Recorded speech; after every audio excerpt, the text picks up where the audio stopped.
श्रद्धालुषु नित्यं भागवत सेवया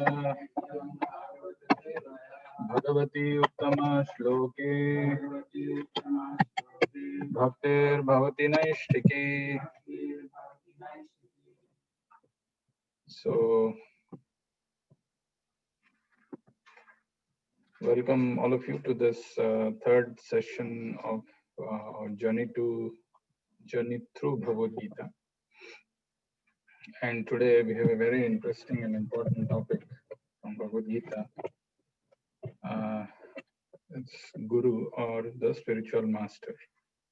The necessity of having a spiritual master. Is it really necessary? Do we really need, or we can manage without? So let's start. This session is dedicated to His Divine Grace A.C. Bhaktivedanta Swami Srila Prabhupada, the founder Acharya of the worldwide Hare Krishna movement. Srila Prabhupada ki.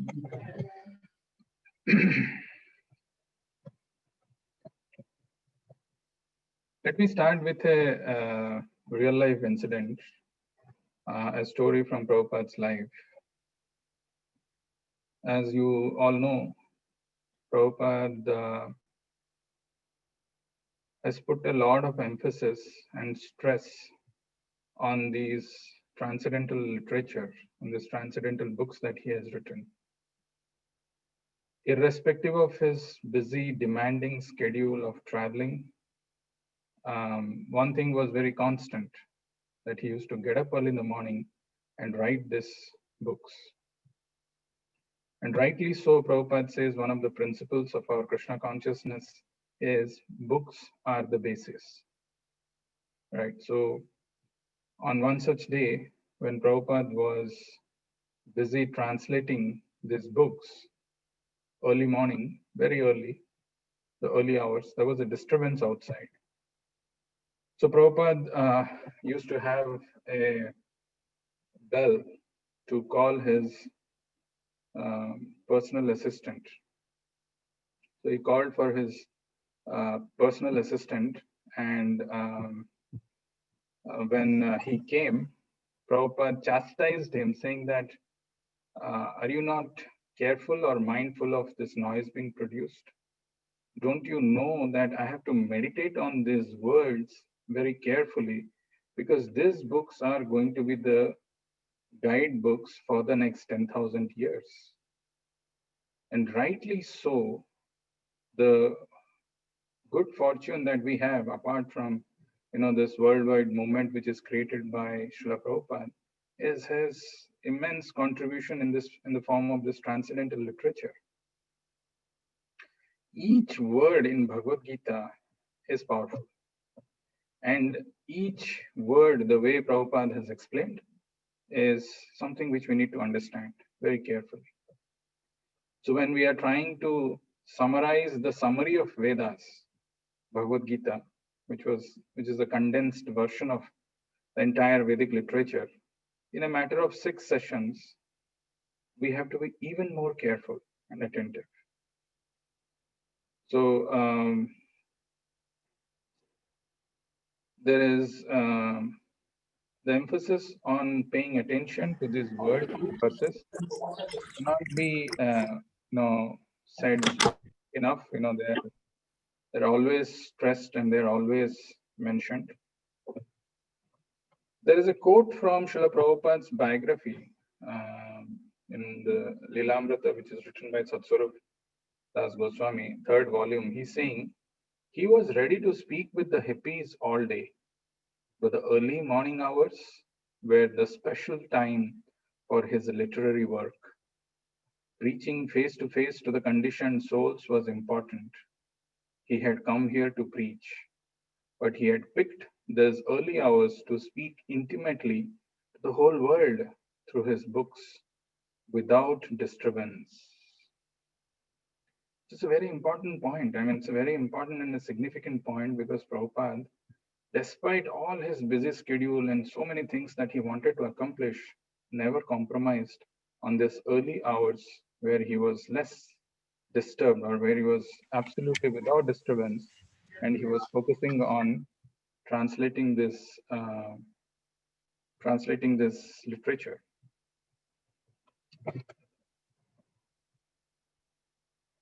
So the topic for today is Guru or spiritual master. The first thing that we need to address is, why do I need a spiritual master? What is the necessity? Can't I live, can't I manage without a spiritual master? Is it absolutely a must? Is it really necessary?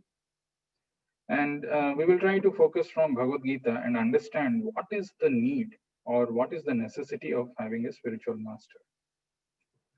You know, nowadays it is such a fashion. People use this word master almost in every other field. Like, you know, I have a yoga guru, I have a music teacher, I have a meditation teacher, I have a sports teacher. So what is this? Is another this thing that, you know, I need to have a spiritual master. Prabhupada says that it is not a fashion to have a guru. Oh, that person has so many millions of followers, let me have him as guru. It's not a fashionable thing. Like people have different breeds of dogs. This is a fashion to show, well, I have this kind of dog or I have that kind of thing. So is it a fashionable statement to make to the world that I have a spiritual master? Let's try to find out what exactly the truth is. In one word, if I have to answer why the spiritual master is required, we sing this song every day before our Bhagavatam and Bhagavad Gita class, where we say, Om Ajnana Timirandhasya Jnananjana Shalakaya Chakshurunmilitam Yena Tasmai Shri Gurave Namaha. I am born in the darkest reasons of ignorance. Om Ajnana Timirandhasya, and my eyes are blinded by the darkness of ignorance.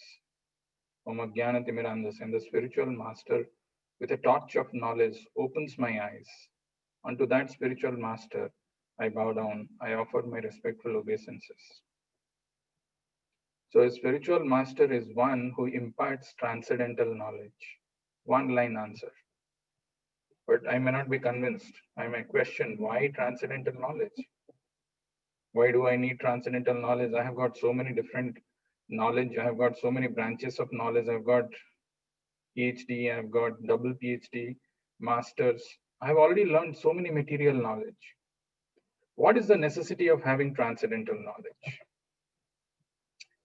To answer this question, this why, which is a very important why, let us see from the pages of Bhagavad Gita. This is a quote. This is a quote from second chapter Bhagavad Gita, 7th verse, which is a very important verse, which is the reason why Bhagavad Gita came into existence, which is the reason why Lord began to speak, impart this knowledge to Arjuna. We know this verse, Karpanya dosopahata swabhava prichhami tvam dharma samudha cheta yat shreyasya nishchitam bruhitan me sisyasteham sadhimam tvam prapannam. It is the turning point. It is the inflection point in the relationship between Arjuna and Krishna, where Arjuna voluntarily decides to become a disciple from that of a friend. That Krishna began to speak. Until then, Krishna was silent. And in this very important verse, very crucial, powerful verse in the purport, the first paragraph, Prabhupada writes something which is of significance to us. By nature's own way, the complete system of material activities is a source of perplexity for everyone. In every step, there is perplexity, and therefore it behooves one to approach a bona fide spiritual master who can give one proper guidance for executing the purpose of life. The word behooves is not a very common word, but the word behooves means it is a duty. It is incumbent upon. It is our responsibility. So in every step there is perplexity, and therefore it behooves one to approach a bona fide spiritual master who can give one proper guidance for executing the purpose of life.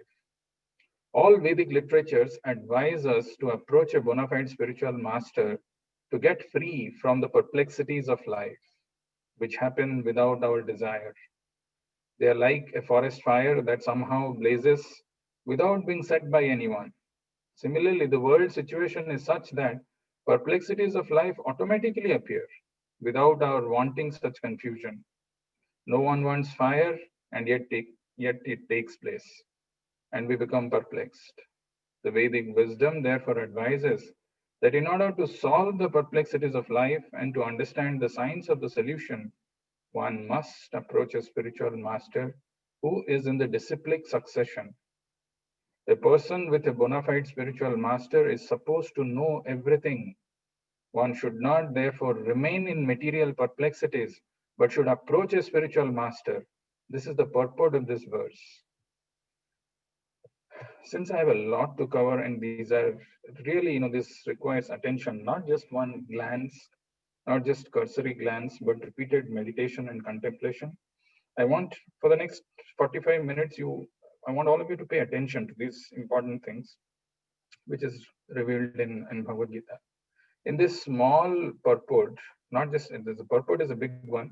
In this small one paragraph purport, if you count the word perplexity, it appears 7 times, just in this one paragraph.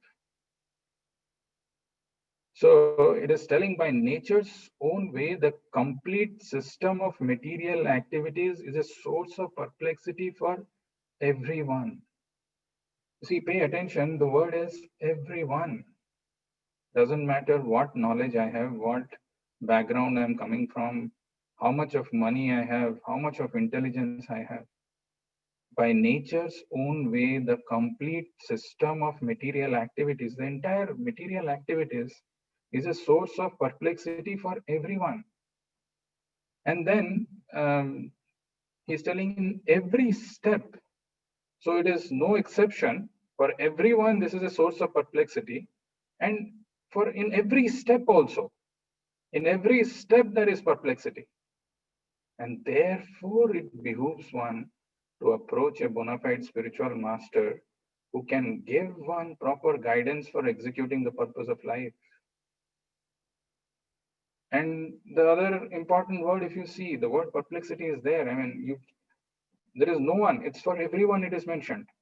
And in every step, sometimes we think my life is miserable, my life is going through all these difficult situations. Maybe there is someone who has got more money, more influence, better position in society, more accomplished, might not have. No. And interestingly, by nature's own way, it is not like because of this thing. By nature's own way, the complete system of material activities is a source of perplexity for everyone. In every step, there is perplexity. And therefore, it behooves one to approach a bona fide spiritual master who can give one proper guidance for executing the purpose of life.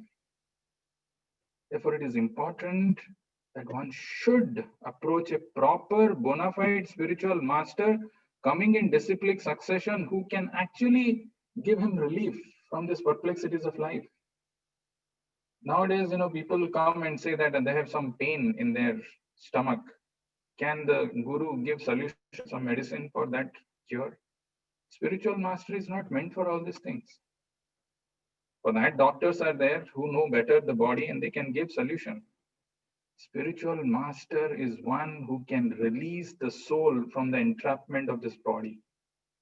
It is meant for that activity. And that person is a very special, empowered person coming in the disciplic succession who knows, who has seen the truth. And we will come to that, how it is and how this process happens. If you are still not convinced about the need of a spiritual master or the need of a transcendental knowledge, there is another purport which I want to highlight, and this is 4.31. This is a very, very interesting purport. Here it is again mentioned, whatever form of material existence one is in, one is invariably ignorant of his real situation. In other words, existence in the material world is due to multiple reactions to our sinful lives. Ignorance is the cause of sinful life, and sinful life is the cause of one's dragging on in material existence. The human form of life is the only loophole by which one may get out of this entanglement. The Vedas therefore give us a chance for escape by pointing out the paths of religion, economic comfort, regulated sense gratification, and at last, the means to get out of the miserable conditions entirely. The path of religion or the different kinds of sacrifice recommended above automatically solves our economic problems. By performance of yajna, we can have enough food, enough milk, etc., even if there is a so-called increase of population. When the body is fully supplied, naturally the next step is to satisfy the senses. The Vedas prescribe, therefore, sacred marriage for regulated sense gratification. Thereby, one is gradually elevated to the platform of release from material bondage. And the highest perfection of liberated life is to associate with the Supreme Lord. Perfection is achieved by performance of yajna, sacrifice, as described above. Now, if a person is not inclined to perform yajna according to the Vedas, how can he expect a happy life even in this body? And what to speak of another body or another planet? There are different grades of material comforts in different heavenly planets. And in all cases, there is immense happiness for persons engaged in different kinds of yajna. But the highest kind of happiness that a man can achieve is to be promoted to the spiritual planets by practice of Krishna consciousness. A life of Krishna consciousness is therefore the solution to all the problems of material existence. This purport is so important and so well written. As I said, each word in the purport that Prabhupada writes, he used to meditate. And that's what he says, that I don't want to get disturbed in these early hours. Because these books can remove the layers and layers of ignorance that we have. Without the ignorance gone, life is miserable. We don't really even know. So you see the first three lines, whatever form of material existence one is invariably ignorant of his real situation. Whatever situation, whatever material existence one is in, one is invariably ignorant of his real situation. In other words, existence in the material world is due to multiple reactions to our sinful lives. One questions, this question often comes, why are we here in this material world? What is the cause of our existence in this material life? Very valid and a pertinent question. We don't get answers often. The answer to that question is because of our past sinful lives, because of the actions, the sinful actions that we are committing, not just past. In this life itself, we are committing so many sinful activities. And the reactions of those sinful actions keep us engaged, keep us entrapped, keep us accepting bodies after bodies. That is the reason of our existence in this material world. Then one may, if one is really intelligent, he questions, what is the cause of this sinful actions? Why am I performing sinful action? And here it is mentioned, the answer is ignorance is the cause of sinful life. Ignorance is the cause of sinful life, and sinful life is the cause of one's dragging on in material existence. So these are all very, very important things. You see, last week, the topic or the theme that we had was yajna or sacrifice. And this whole purport is talking, this is actually a culmination. After explaining the different sacrifices in the 4th chapter, this is a summary. Why should one perform sacrifice? We saw in the 3rd chapter of Bhagavad Gita also, Krishna says, Yagyarthat karmano anyatra lokoyam karma bandhana. Tadartham karma kaunteya mukta sangha samachara. If we really want to come out of these reactions of our actions, if we want to be freed from this, then actions should be performed for the pleasure or the satisfaction of Krishna. Yagyarthat karmano. Loko ayam karma bandhana. Everything else binds us in this material world. Tadartham karma kaunteya mukta sangha samachara. In our life, we do various kinds of activities. Here it is mentioned, the Vedas talk about the four regulations like dharma, artha, kama, moksha. There is the path of religion, economic comfort, regulated sense gratification, and at last the means to get out of the miserable conditions entirely. That's what this purport is talking about. We do various kinds of religious activities, we do various kinds of rituals, but we never realize that the ultimate goal of doing all the activities is to develop an affinity towards the Lord. Dharma swanushtita pumsam viswaksena kathasuyaha notpadayat yadiratim shrama evahi kevalam. All the occupational duties that I'm doing, all the regulations, religious activities, rituals that I'm performing, if it is not developing Viswaksena kathas, Viswaksena dharma shranustitha pumsam, Viswakshena kathasu yaha, notpadayat yadiratim. If I'm not developing an attraction for Krishna or hearing about him, Shrama eva hi kevalam. This is useless labor. If I have to highlight from this verse, because our memory is so poor, so pathetic, that is why it's not like, it's for you alone, including me, all of us, products of Kali Yuga. We don't remember at all. 1 week is past, we forget what all we discussed in the last class. So that is why it is so important and imperative to note, write, and to pay attention. If I have to highlight some important things from this, as mentioned in the first 3 lines, the reason why we are getting dragged on in this material existence, dragging on in material existence, nobody really wants. It may look very attractive at the beginning when we are young, things are going in our ways, but there are people who are very miserable even at a young age. But even if you are not, and you have a very good karma, and you're getting everything that you want, all the material necessities are fulfilled, and you have more desires, still we experience the miseries, the perplexities without fail.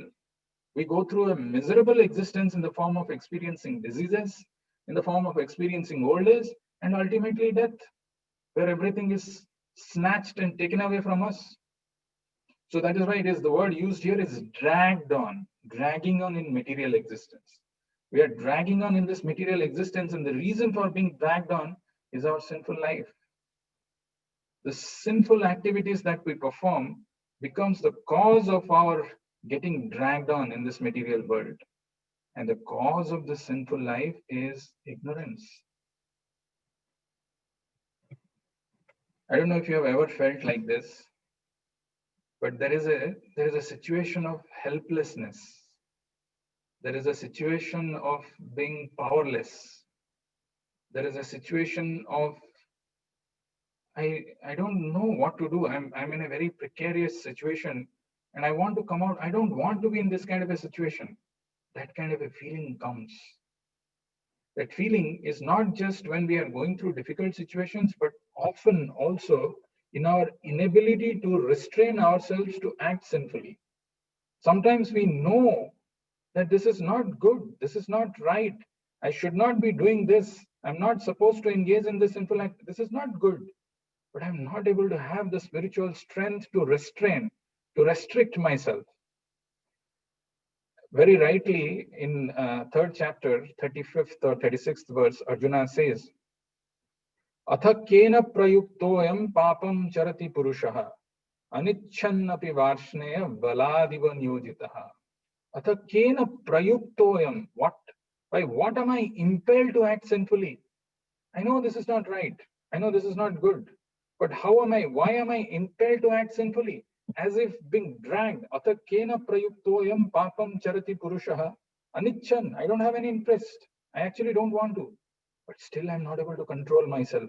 Anichan api varshnaya baladiva nyojita. There is a force being dragged. I'm acting sinfully.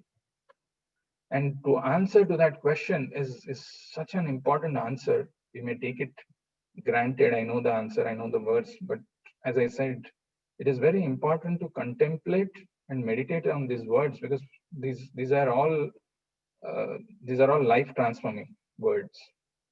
Krishna says in Bhagavad Gita to answer to this question of Arjuna, Kama esha krodha esha rajoguna samudbhava mahasano mahapapma vidhi enam iha vairinam.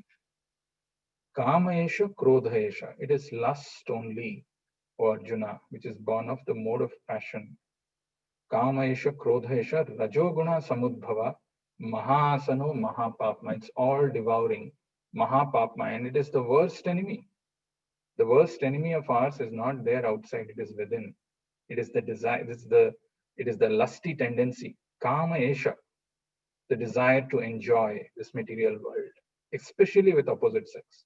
Kamesha krodhesha rajoguna samudbhava mahasano mahapapma vidhi enam iha vairinam. Know that for sure this is the worst, this is the dreadliest enemy. After having spoken about the reason why one is acting sinfully, Krishna goes on to tell which are the sitting place of this lust. And he says these are the senses, our own mind, and the intelligence. These three places. The senses, the mind, and the intelligence are the sitting place of this lust. And then he goes on to tell about a hierarchy. There is the dead matter, then there are the senses, then there is mind. Above mind is intelligence, and above intelligence is the soul proper, which is all of us. And the solution to this lust is actually given by Krishna in this verse, which comes as the last verse of 3rd chapter. The verse is a very, very important verse because really the solution is there in that. So the verse says, Evam buddhe param buddhva samstabhyatmanam atmana jahi satrum mahabaho kama rupam durasadam. If you very carefully see these words, what Krishna is telling, Evam buddhe param buddhva samstabhyatmana atmana. Evam buddhe param buddhva. So use your intelligence, evam buddhe param buddhva, samstabhyatmanam atmana. The word samstabhyatmanam atmana, the word atmanam is used twice, but one is referring to mind. Atmana is mind, but samstabhyam atmana, the second atmana is by deliberate intelligence. Thus, knowing oneself to be transcendental to material senses, mind, and intelligence, O mighty armed Arjuna, one should steady the mind by deliberate spiritual intelligence.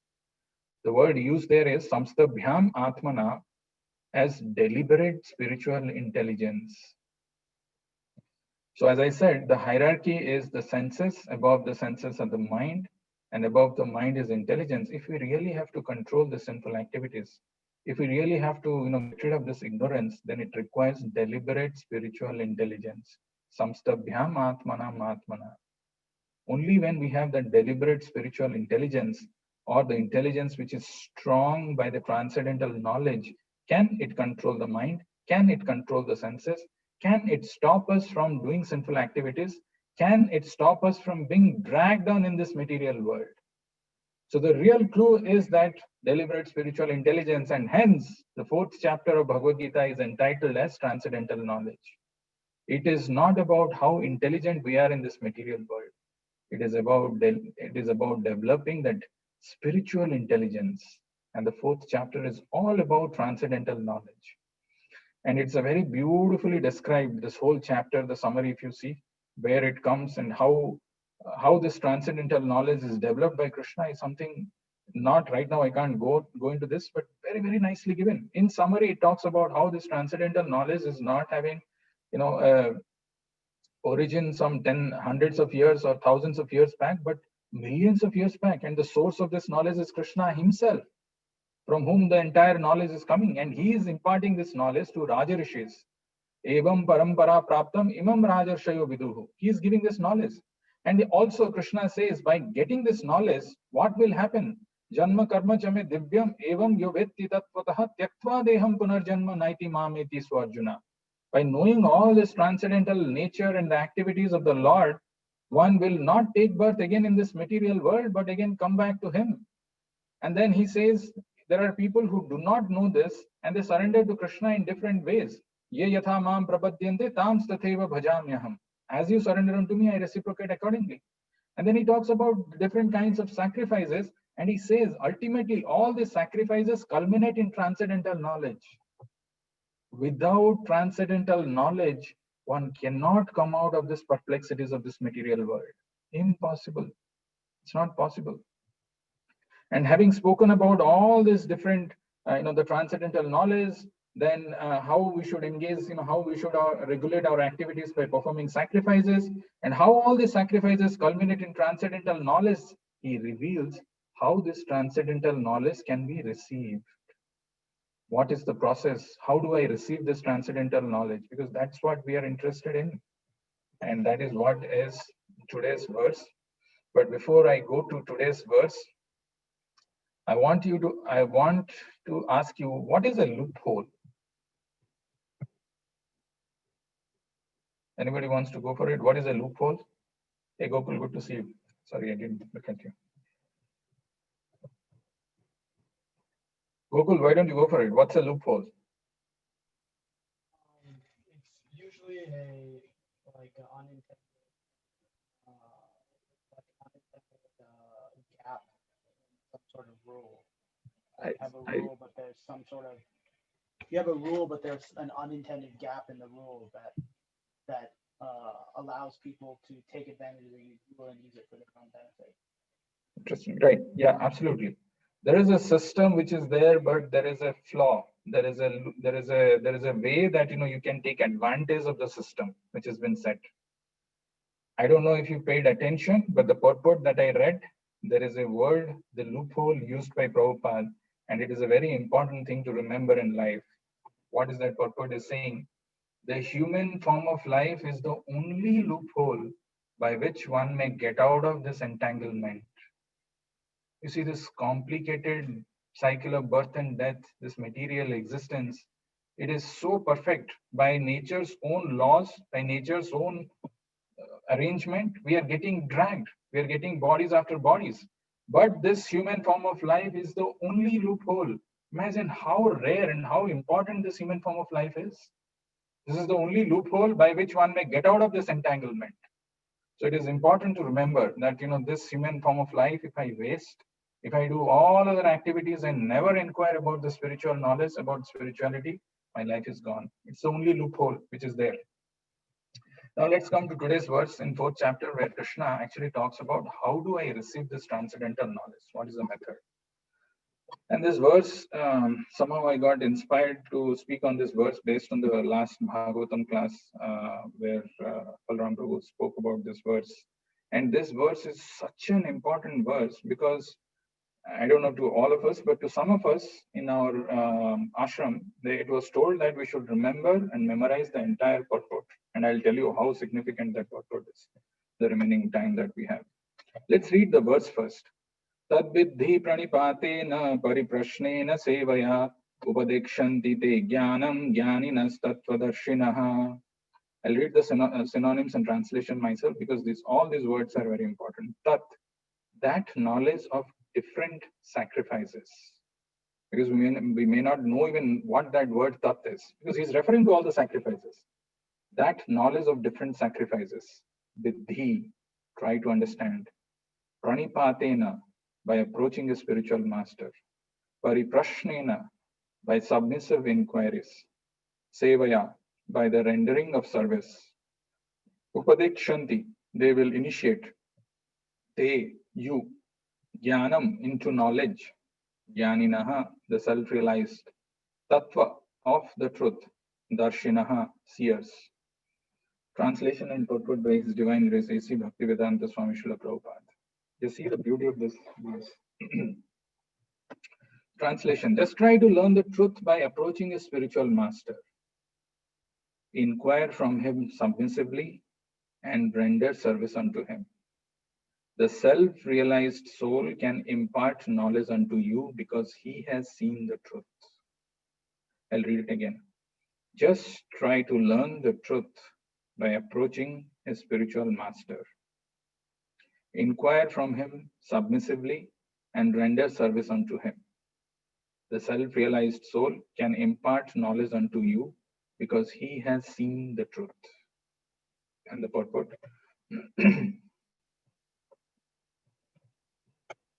It's a very powerful purport. So that's why, let's read it slowly. The path of spiritual realization is undoubtedly difficult. The Lord therefore advises us to approach a bona fide spiritual master in the line of disciplic succession from the Lord himself. No one can be a bona fide spiritual master without following this principle of disciplic succession. The Lord is the original spiritual master, and a person in the disciplic succession can convey the message of the Lord as it is to his disciple. No one can be spiritually realized by manufacturing his own process, as is the fashion of the foolish pretenders. The Bhagavatam says, Dharmam hi sakshat bhagavat pranitam. The path of religion is directly enunciated by the Lord. Therefore, mental speculation or dry arguments cannot help one progress in spiritual life. One has to approach a bona fide spiritual master to receive the knowledge.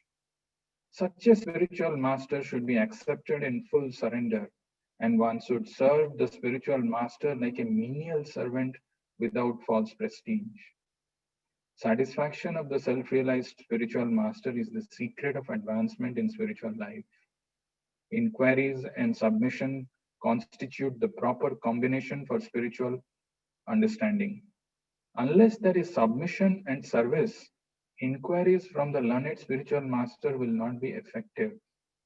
One must be able to pass the test of the spiritual master, and when he sees the genuine desire of the disciple, he automatically blesses the disciple with genuine spiritual understanding. In this verse, both blind following and absurd inquiries are condemned.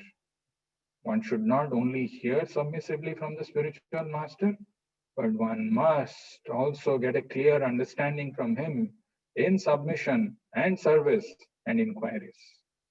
A bona fide spiritual master is by nature very kind towards the disciple. Therefore, when the student is submissive and is always ready to render service, the reciprocation of knowledge and inquiries becomes perfect. It is such a perfect purport that we need to read, understand, and go through this multiple times. I will share what this purport is and more about this purport in a minute. Actually, when we were in ashram, what I had written in one of my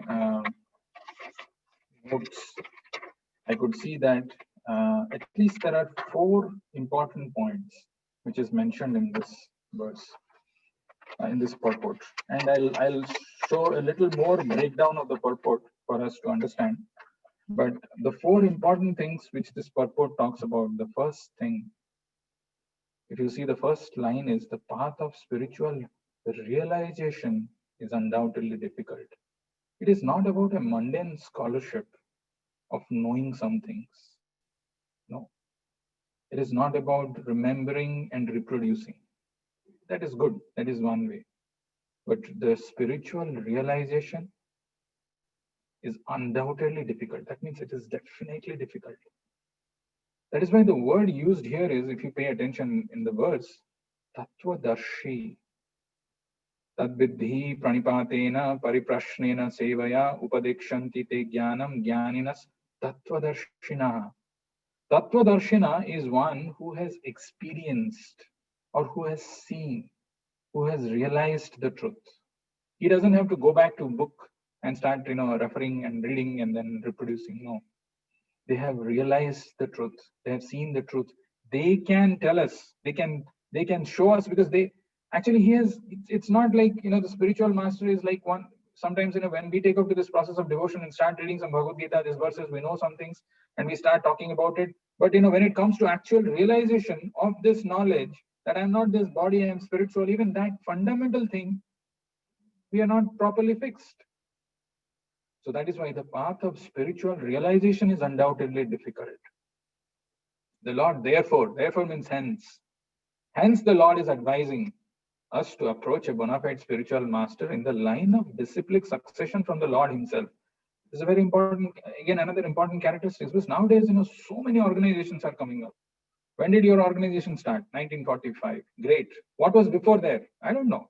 It was not there. Okay. So what happened after that?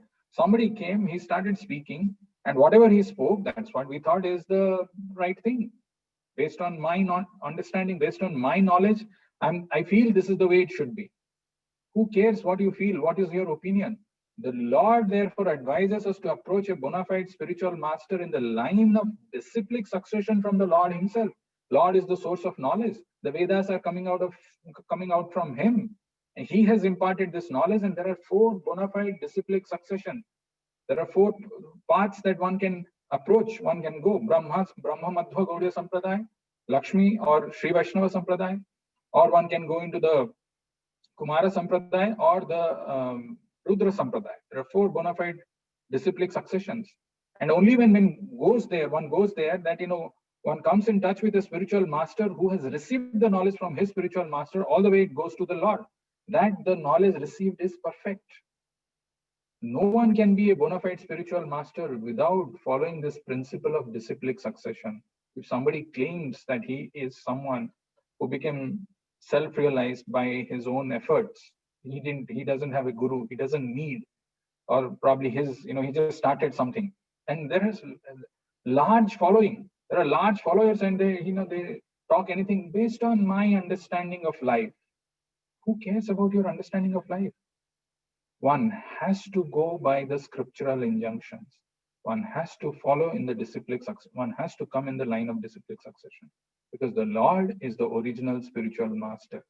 And a person in the disciplic succession can convey the message of the Lord as it is to his disciple.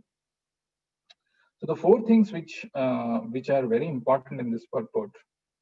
The first thing is, if we really want to receive this knowledge, because that's what this verse is talking about, one must approach a bona fide spiritual master. So far, we've been talking about the why the spiritual master, why the transcendental knowledge, and we've come to this point where it is told that you must approach. We've come to that conclusion. The question is how? How do I approach the spiritual master? First thing is, one has to be submissive. Tad vidhi pranipatena pariprashnena sevaya upadekshanti te jnanam jnaninas tattva darshana. You see, if I have to receive, if there is a rainfall which is happening, if there is I want to contain the rainwater in a container, if there is a lid, I should open that lid so that it is open and that the rainwater can go inside. Similarly, if I have to ensure that this transcendental knowledge has to go within, first thing is the lid of, I have to come out with this, I know everything, I don't care, based on me, this is what it is, and then go and approach, it will not work. First thing is submission, by being submissive. Yes, sir. Actually, in the purport of one of the Bhagavatam verses, or in the translation itself, Prabhupada says the first qualification of a disciple is yes, sir. First, let me execute it. It will be revealed. What is the reason why it is told, how it is told, why it has to be done, will be done if I have the submission first. If I come with a big false ego, I know everything, I can do it better than you, I know, I don't need any guidance, this knowledge will not come. That is the first secret. Actually, there is a nice story of Parsuram when he was present here, and he had, there is this pastime which happens. His father, I've told this earlier also, his father's name was Jamadagni, who was a sage, a very, very exalted personality. And he had, Parsuram had also few brothers. So once Parsuram had gone to a forest to fetch some firewood. And when he came, there is some incident happened. And the result of that, when he came there, he saw that his mother is dead, or she has become like a stone. And his brothers also have become a stone. So he was he was aghast, he was surprised, he was shocked. And he asked Jamadagni, what happened? So, sorry, I told a little incorrectly. The thing is, he saw that his brothers were only stones and his mother was at the feet of his father. So, and when he reaches there, Jamadagni asks him, can you sever the head of your mother? So this was the question. He enters the ashram. Imagine the scene. He's seeing that his brothers have all become stone, have transformed to stone, and his mother is there at the feet of his father. And his father is telling him, Parshuram, that can you behead her. So Parshuram didn't realize anything, but he did that. What he was asked to do, he did it. He cut the head of his mother. And when he did that, actually his father became very happy. And he said, you ask me for any benedictions that you want. So he asked for 2 benedictions that bring back my mother to life and bring back my brothers to life. They were all brought back to life. What had happened was, when Parshuram had gone to forest to fetch some firewood, his mother had gone to take bath, and he saw a Gandharva passing by. And in her mind, she just told that, oh, this Gandharva is so beautiful. That's all. Because of this one thing, Jamadagni, who was there in his ashram, could realize, because of his tapobal, because of the austerity that he was doing, he could know that, actually she thought like that.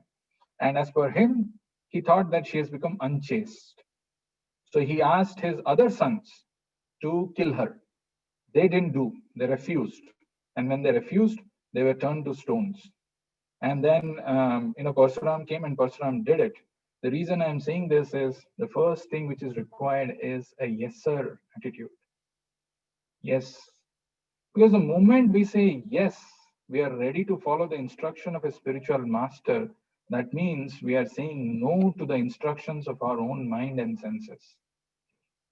Very importantly, that yes, that submission increases our faith to Krishna and spiritual master. Sometimes people ask, what is the desire of spiritual master? How do I know what is his desire? Actually, the desires will come when we are ready to follow his instructions. He has given certain instructions, let me follow. The desire is hidden behind those orders. Why is he giving these orders? Why the spiritual master, knowing our position, has told certain things to do? Chant 16 rounds, follow 4 regulative principles. Why? Because the desire of the spiritual master is there behind those orders. First, let me follow those orders. The desire will be automatically revealed. Then when we become submissive, the first thing, what it does is it increases our faith on Krishna and spiritual master. And then the most important thing is, after the submission and the faith is increased, one has to translate this instruction of spiritual master with faith to service. It should translate to service. If we don't serve the order of spiritual master, then we will serve the orders of our senses, as I was telling that. And with regard to this, there is a very interesting and instructive chapter in Srimad Bhagavatam called the Forest of Material Enjoyment, in the fifth chapter of, in the fifth canto of Srimad Bhagavatam, the Forest of Material Enjoyment. So in that verse, it is mentioned that there is a person who enters into the forest to get some very valuable jewels and minerals and stuff like that. And when he was about to come out of the forest, actually there were many plunderers who stole, who took away this pearls and this valuable minerals. And in the purport of that, Prabhupada says, and this is a very interesting thing, that these thieves or the plunderers who are taking out these minerals or these valuable jewels or these dacoits are nobody but our own senses. And the chief of this is our own mind. So if we don't serve the order of our spiritual master or what our spiritual master wants us to do, then we will serve what we want to do ourselves or what our minds or senses are telling us to do. And that is why, and usually whatever our mind and senses are telling, they are all wrong. That is why what spiritual, basically what, this that note that I had is telling that what spiritual master wants us is to serve Krishna. What our mind and senses want us is to serve our own body, mind, senses. So it is very, very important to follow the instructions of the spiritual master to serve him. Otherwise, we will start listening to our own mind and senses and they'll drag us away. They are the plunderers. So then one question may come is how to come to this position of yes, sir, because that doesn't come so easily. Actually, the answer is our faith increases exponentially by doing devotional service. Initiating spiritual master is the manifestation of Radha Madan Mohan. Prabhupada says in one of the purports of Chaitanya Charitamrita Adilila, the first volume, the Adilila first chapter. Initiating spiritual master is the manifestation of Radha Madan Mohan. Imagine the position of a spiritual master. We take it so lightly. Anybody who's ready, okay, one spiritual master, okay, another spiritual master. I'm an international spiritual master. I have international disciples from all over the world. Why don't you join? All these kind of things. Actually, it's a spiritual master is a manifestation of Radha Madan Mohan. So faith increases exponentially by doing devotional service. These are not armchair philosophy. One has to practically do some devotional service. And then we must increase our desire to serve his desire. The more, what happens when we serve the desire of spiritual master? What happens? The interesting thing which is mentioned here is actually when we serve the spiritual master, when we try to serve his desire, the spiritual master becomes pleased. And the satisfaction of the self-realized spiritual master is the secret of advancement in spiritual life. And then Prabhupada is writing, inquiries and submission constitute the proper combination for spiritual understanding. Unless there is, this is a very important line, unless there is submission and service, both, inquiries from the spiritual master will not be effective. Sometimes we don't understand this book, we don't get this, or the spiritual understanding is not proper. If there is no submission and if there is no service, inquiries from the learned spiritual master will not be effective. One must be able to pass the test of the spiritual master. This is the third or fourth point. Probably this is the fourth point. Fourth point is one must be able to pass the test of the spiritual master. This is actually a sort of determination which is required within.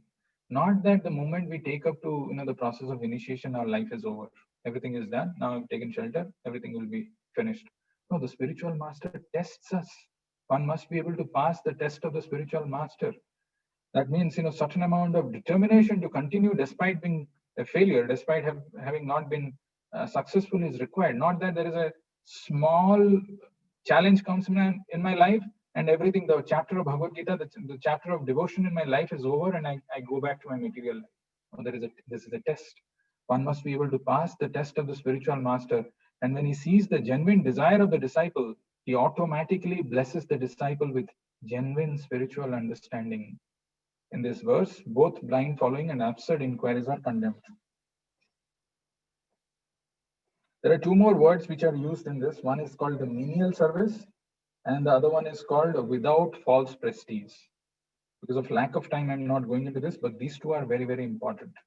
Menial service and without false prestige. Because these two menial services are not services which I like to do. These are services given and I do. Not that I have, but what if I don't have an inclination? I have never done this in my life. Why don't you see my background, where I'm coming from? No. Without false prestige and menial services. And then Tattvadarshina, that who has experienced the truth. So it is the duty and the responsibility of every devotee, not just the spiritual master, to experience and see the truth. And to do that, one must approach a bona fide spiritual master. The next 5-10 minutes that we have, I want to highlight you something very, very interesting. Where, of course, this is the process, how one has to approach the spiritual master. We saw that. I want to quote from one verse in Bhagavad Gita, where Krishna lists the items of knowledge. These are there in the 13th chapter of Bhagavad Gita. There is a very interesting point, important point in that verse. We will see that, and with that we will close. So this is a series of verses which are together. That means these are grouped together, and then the translation in purport is given. This is from 8th verse to 12th verse. 5 verses are there. I'll just read the verses so that we know these verses. Amanitvam adambritvam ahimsa kshantirarjavam acharyopasanam saucham स्थैर्यम् आत्म विनिग्रह इन्द्रियार्थेषु वैराग्यम् अनहंकार एव च जन्म मृत्यु जरा व्याधि दुःख दोषानुदर्शनम् असक्तिरनभिस्वङ्गः पुत्रदार गृहादिषु नित्यं च समचित्तत्वम् इष्टानिष्टोपपत्तिषु मयि चानन्य योगेन भक्तिरव्यविचारिणी विविक्त देश सेवित्वम् अरतिर्जन संसदी अध्यात्म ज्ञान नित्यत्वम् तत्व ज्ञानार्थ दर्शनम् एतज् ज्ञानम् इति प्रोक्तम्. This is a very, very, very important section of Bhagavad Gita where Krishna lists there are 20 items of knowledge. So if you count them, You can go through this: humility, pridelessness, non-violence, tolerance, simplicity, acharya upasanam, approaching a bona fide spiritual master, saucham, cleanliness, steadfastness, so many things, self-control, janma, mrityu, jara, vyadhi, to be able to see the evils of these four things in this material world, developing a detachment from what is that? Dara, putra, dara, graha, adishu. What is that? Son, wife, and home, etc. Developing certain amount of detachment from them. Like that, he's listing different items of knowledge. But so important, and Prabhupada writes that in the purport, if we see, this is the translation. I'll not, okay, let me read the translation. Humility, pridelessness, non-violence, 3, tolerance, 4, simplicity, 5, approaching a bona fide spiritual master, 6, cleanliness, 7, steadiness, 8, self-control, 9, renunciation of the objects of sense gratification, 10, absence of false ego, 11, the perception of the evil of birth, death, old age, and disease, 12, detachment, I'm going to count properly, detachment, 13, freedom from entanglement with children, 14, freedom from entanglement with children, wife, home, and the rest, 14. Even-mindedness amid pleasant and unpleasant events, 15. Constant and unalloyed devotion to me, 16. Aspiring to live in a solitary place, 17. Detachment from the general mass of people, 18. Accepting the importance of self-realization, 19. And philosophical search for the absolute truth, 20. All this I declare to be knowledge. And besides this, whatever there may be is ignorance. Now, in this verse, very, very interesting. All these words are important, all, because these are items of knowledge. But in this also, in the purport, Prabhupada says something very interesting. This is just the first paragraph. We'll read this and we'll conclude. This process of knowledge is sometimes misunderstood by less intelligent men as being the interaction of the field of activity. But actually, this is the real process of knowledge. If one accepts this process, then the possibility of approaching the absolute truth exists. This is not the interaction of the 24 elements as described before. This is actually the means to get out of the entanglement of those elements. The embodied soul is entrapped by the body, which is a casing made of the 24 elements. And the process of knowledge, as described here, is the means to get out of it. Of all the descriptions of the process of knowledge, the most important point is described in the first line of the 11th verse. Mai chananya yogena bhaktir abhya vicharini. The process of knowledge terminates in unalloyed devotional service to the Lord. So out of the 20, Prabhupada is saying the most important thing is Mai chananya yogena bhaktir abhya vicharini, that it culminates in unalloyed devotional service to the Lord. So if one does not approach or is not able to approach the transcendental service of the Lord, then the other 19 items are of no particular value. But if one takes to devotional service in full Krishna consciousness, the other 19 items automatically develop within him. As stated in Srimad Bhagavatam, Yasyasti Bhaktir Bhagavati Akinchana Sarvair Gunestatra Samasate Sura. All the good qualities of knowledge develop in one who has attained the stage of devotional service. Now, if you have thought that devotional service is the most important, because that's what Prabhupada is highlighting, because by engaging in devotional service, one can get all other qualities. It will develop.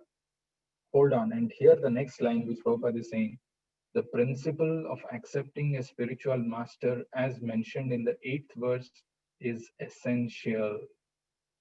Even for one who takes to devotional service, it is most important.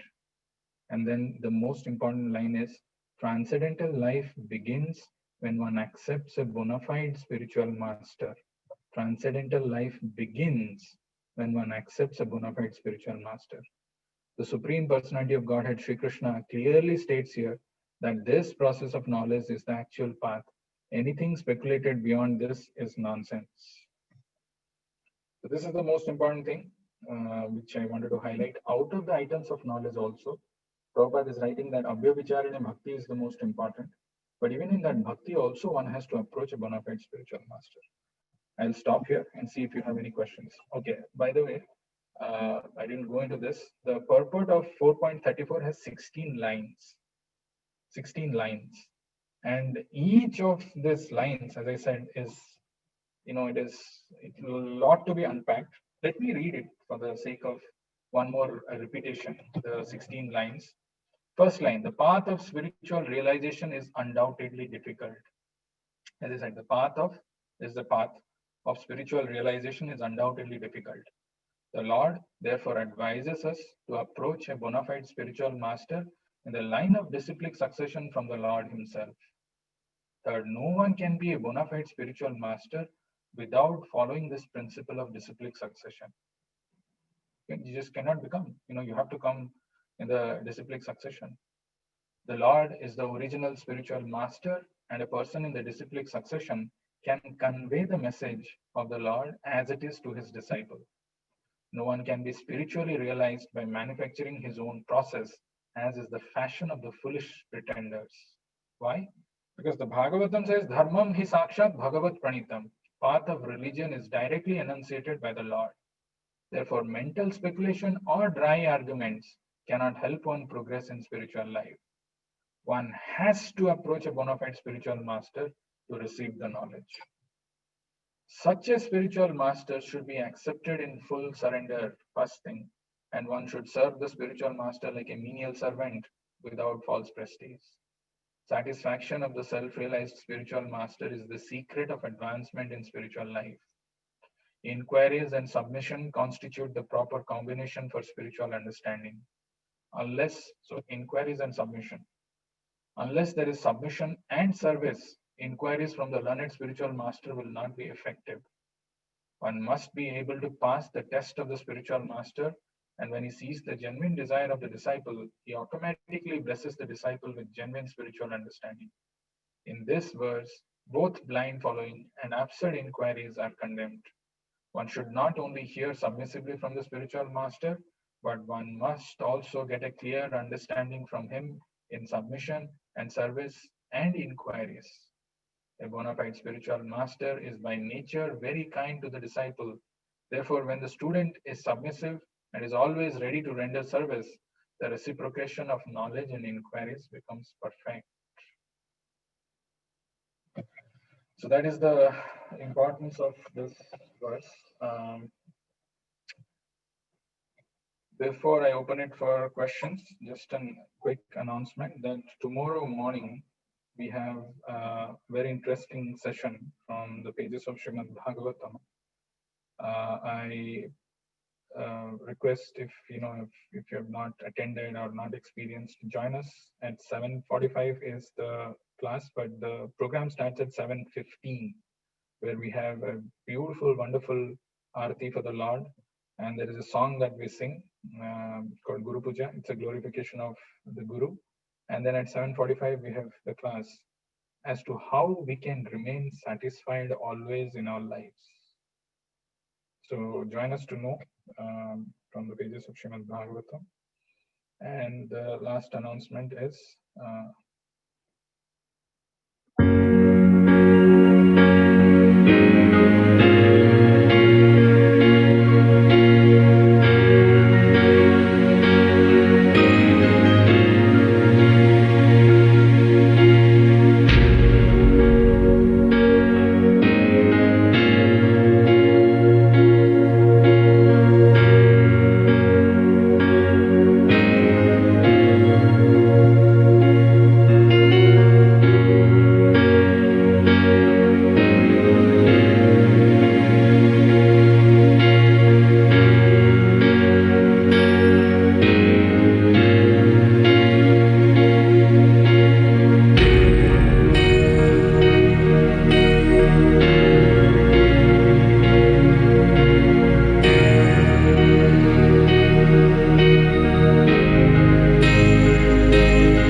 thank you very much. Any questions, any comments?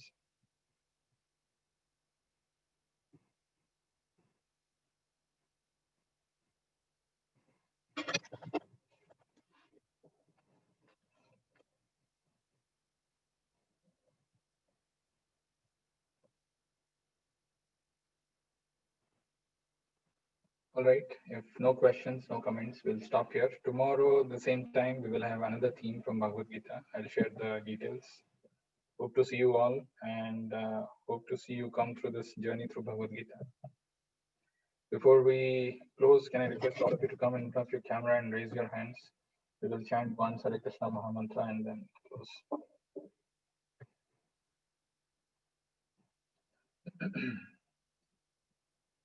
Hare Krishna, Hare Krishna,